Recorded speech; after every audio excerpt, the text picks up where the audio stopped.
Hello बच्चों, आप कैसे हैं। तो आज हम ये सीखेंगे कि आपकी वर्ड प्रॉब्लम्स को सॉल्व कैसे किया जाता है। अब आपको प्रॉब्लम तो होगी कि हम वर्ड प्रॉब्लम को सॉल्व कैसे करें। तो आज मैं आपकी ये सारी प्रॉब्लम ख़त्म कर दूंगा। आज मैं आपको कुछ एग्जांपल भी करवाऊंगा और मैं आपको यही बताऊंगा कि वर्ड प्रॉब्लम्स को कैसे सोचा जाता है और कैसे सॉल्व किया जाता है। तो आज का हमारा ये टॉपिक है, how to solve word problems. हमें वर्ड प्रॉब्लम को सॉल्व कैसे करना है। अब पहली बात तो वर्ड प्रॉब्लम को सॉल्व कैसे करना है, उससे पहले मैं आपको ये बता देता हूँ कि वर्ड प्रॉब्लम होती क्या है। देखिए, वर्ड प्रॉब्लम क्या होता है। वर्ड प्रॉब्लम ये होता है, जैसे मैंने आपको कोई इक्वेशन लिखी है, x + y = 4। ये एक इक्वेशन है। अब इसी इक्वेशन को अगर मैं वर्ड के फॉर्म में कन्वर्ट करके लिख दूँ, या फिर कोई चीज़ को मैं वर्ड के फॉर्म में कन्वर्ट करके लिख दूँ और आपसे किसी की वैल्यू पूछ लूँ, तो वही आपकी वर्ड प्रॉब्लम हो जाती है। जैसे मैं आपको बताऊं, एक क्वेश्चन देता हूं, ठीक है। There is number which is x and more 5 and equals to 9। अब मैं आपको थोड़ा अच्छा एग्जांपल दे रहा हूँ। तो x = 9, तो ये वर्ड प्रॉब्लम लिखी है, तो x की वैल्यू क्या है, 9। मतलब मैं आपको ये नहीं समझा रहा हूँ कि x की वैल्यू 9 है, मैं आपको ये समझा रहा हूँ वर्ड प्रॉब्लम्स वो चीज़ होती है, जैसे मतलब जो चीज़ आप इक्वेशन में पढ़ते हैं, तो अब आपको इक्वेशन डायरेक्ट नहीं दिखेगी। अब आपको वर्ड के फॉर्म में इक्वेशन लिखी होंगी, तो आपको उन्हें पहचान के सॉल्व करना होगा। मतलब इक्वेशन आपको टेढ़े मेढ़े फॉर्म में दी होंगी, तो आपको खुद से इक्वेशन दिमाग लगा के इक्वेशन बनानी पड़ेगी। तो इसका मतलब होता है वर्ड प्रॉब्लम। और वर्ड प्रॉब्लम में मेन काम ये होता है कि आपको दिमाग लगाना पड़ेगा। अब जैसे मैंने आपको एग्जांपल दिया, अब ये तो मैंने डायरेक्ट लिख दिया x = 9, पर वहाँ ऐसे नहीं दिया जाएगा। वहाँ पर आपको घुमा फिरा के दिया जाएगा और फिर आपको सोच के इक्वेशन बनानी होगी, तो उसे कहते हैं हम वर्ड प्रॉब्लम, ठीक है।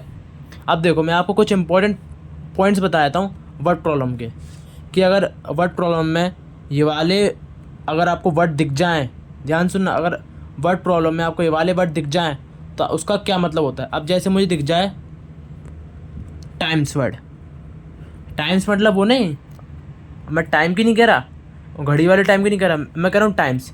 जैसे मुझे मिल जाए 2 टाइम्स, 2 टाइम्स मतलब 2 गुना। टाइम्स का मतलब मैं लिख देता हूँ गुना, मतलब मल्टीप्लाई। तो याद रखना, टाइम्स का मतलब क्या होगा, मल्टीप्लाई। जैसे एक नंबर है x, ठीक है। अब देखो, x एक नंबर है और एक और नंबर है जो x का 2 टाइम्स है, मतलब x का 2 गुना है, तो वो नंबर क्या जाएगा, 2x। ऐसे ही आपको वर्ड प्रॉब्लम में दिया जाएगा कि एक नंबर है और फलाना ढिलकाना, और दूसरा नंबर है उसके 5 गुना है, मतलब जो नंबर है और जो दूसरा नंबर है वो उसके 5 गुना है, मतलब वो उससे 5 टाइम ज़्यादा है। तो टाइम्स का मतलब गुना होता है, मतलब मल्टीप्लाई करना। जैसे x है, x का 2 टाइम्स क्या होगा, 2x। तो आपको इस ध्यान रखना, ठीक है। अब जैसे दिया जाए 1/x पार्ट, मतलब जैसे आपको दिया जाएगा एक नंबर है x, उसका 1/5 पार्ट क्या होगा, मतलब x का 1/5वां हिस्सा क्या होगा, ये पूछा गया है। मतलब 1/5 पार्ट या 1/6 पार्ट या 1/7 पार्ट या 1/8 पार्ट दिया हो, मतलब x एक नंबर है। अब मुझे उसका 1/8 पार्ट निकालना है, तो x/8 होगा ना। अरे भैया देखो, एक चॉकलेट है, ठीक है, मान लो एक चॉकलेट है, ये एक चॉकलेट है, ठीक है। अब मैंने इसको बीच में से काट दिया, हाफ हिस्से में, तो इसको मैं क्या कहूँगा, 1/2, 1/2 ही तो कहूँगा। तो इस चॉकलेट का कितना हिस्सा हो गया, हाफ हिस्सा हो गया, 1/2 हिस्सा हो गया इस चॉकलेट का। जैसे ये नंबर है x, ठीक है। अब इसका 1/8 पार्ट करना है, तो ये कितना हो जाएगा, x/8, ठीक है। ध्यान रखना, अगर ये नंबर होता 5x, अब इस नंबर को मुझे 1/16 पार्ट करना है, तो 5x/16, ये इसका 1/5 पार्ट हो गया। तो 1/5 पार्ट का मतलब होता है कि डिवाइड में करना, मतलब आप समझ सकते हैं डिवाइड करना। जैसे 1/6 पार्ट है, तो x एक नंबर है, उसका 1/6 पार्ट क्या होगा, x/6। तो आपको ये लिखा मिल सकता है कि, सॉरी, आपको ये दिख सकता है कि टाइम्स मतलब क्या होगा, मल्टीप्लाई। जैसे एक नंबर है x, उसका 2 टाइम्स क्या होगा, 2x। एक नंबर है 5, उसका 1/6 पार्ट क्या होगा, 5/6। ऐसे ऐसे आपको वेरिएबल्स की फॉर्म में देखने को मिल सकता है, तो आप ये याद रखना, ठीक है। और अभी तो आप मतलब इतना ही समझो कि टाइम्स 1/5 पार्ट, इनका मतलब क्या होता है। और हाँ, एक याद रखना, मोर देन 2। जैसे एक नंबर है एक्स, ठीक है, और जो एक्स है वो बराबर है 5 मोर देन 2, मतलब 5 में 2 ज़्यादा। एक्स जो बराबर है वो 5 में 2 ज़्यादा है, तो एक्स क्या है 7, मतलब मोर देन 2 लिख जाए मतलब प्लस। मोर देन 2 का मतलब क्या है, प्लस, पॉजिटिव, ठीक है, ध्यान रखना। मोर देन 2 मतलब प्लस कर रहे हैं, एक नंबर एक्स, उसका मोर देन 2 क्या होगा, एक्स प्लस 2। एक्स में अगर मैं मोर देन 2 जोड़ूँ तो क्या होगा, वो एक्स प्लस 2। ऐसे ही अब कर दो लेस देन 2,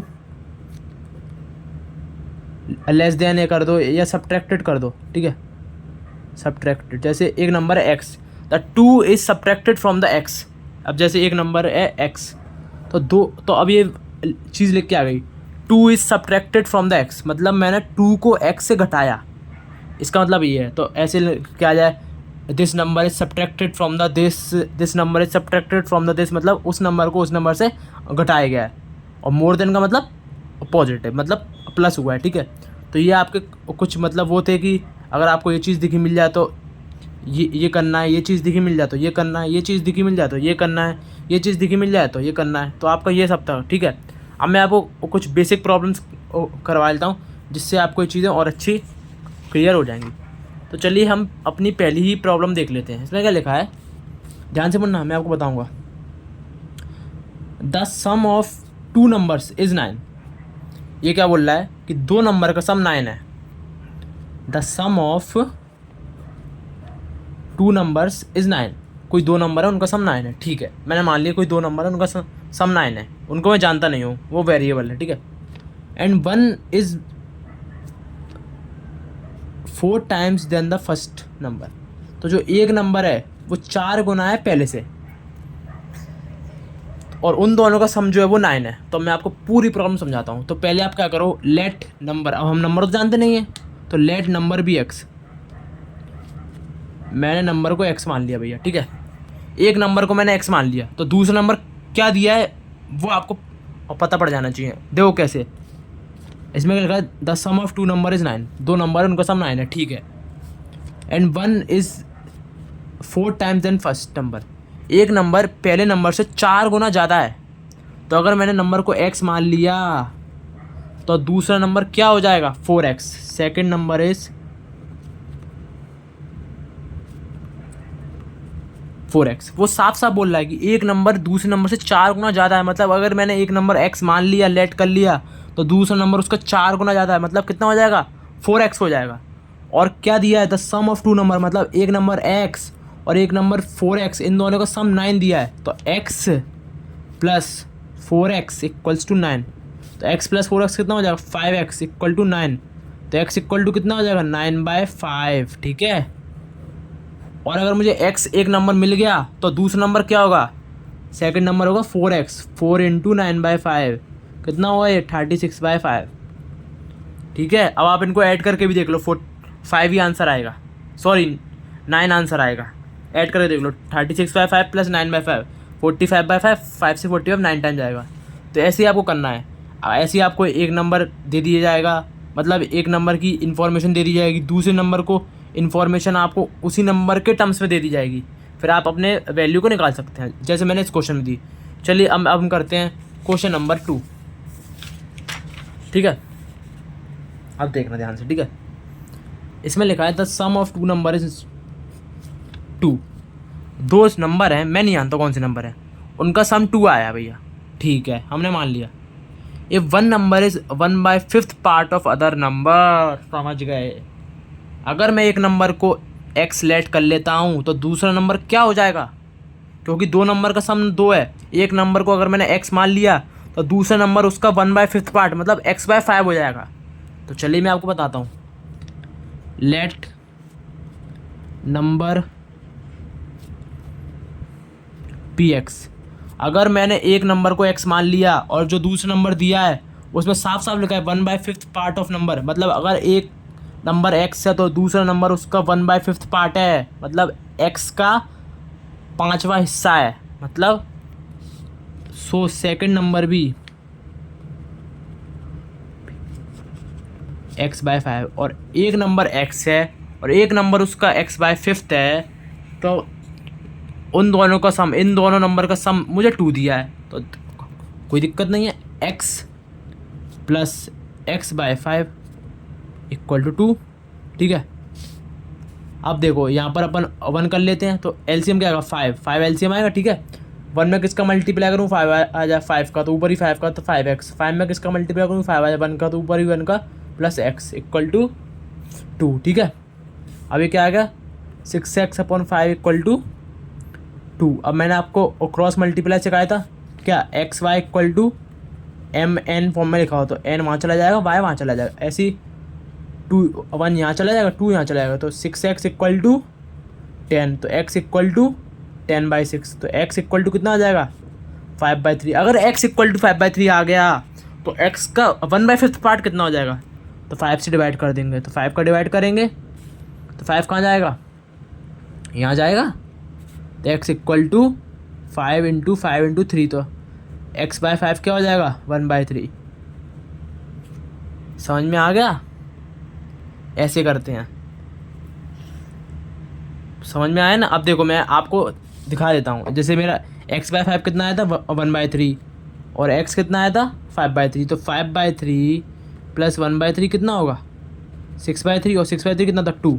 तो मतलब ये बात बिल्कुल सही है, हमने एकदम सही किया है। आप चेक भी कर सकते हैं इक्वेशन में रख के, तो ऐसा करना है, ठीक है। अगर एक नंबर x है तो दूसरा नंबर x/5 है, उन दोनों का सम मुझे 2 दिया है, तो एक नंबर x लेट मान लूँगा, दूसरा नंबर x/5 हो जाएगा, तो x plus x/5 equal to 2 आ जाएगा, जिससे मैं x निकाल लूँगा और x/5 निकाल लूँगा। चलिए अब देखते हैं क्वेश्चन नंबर 3, ठीक है। इफ़ इसमें क्या लिखा है,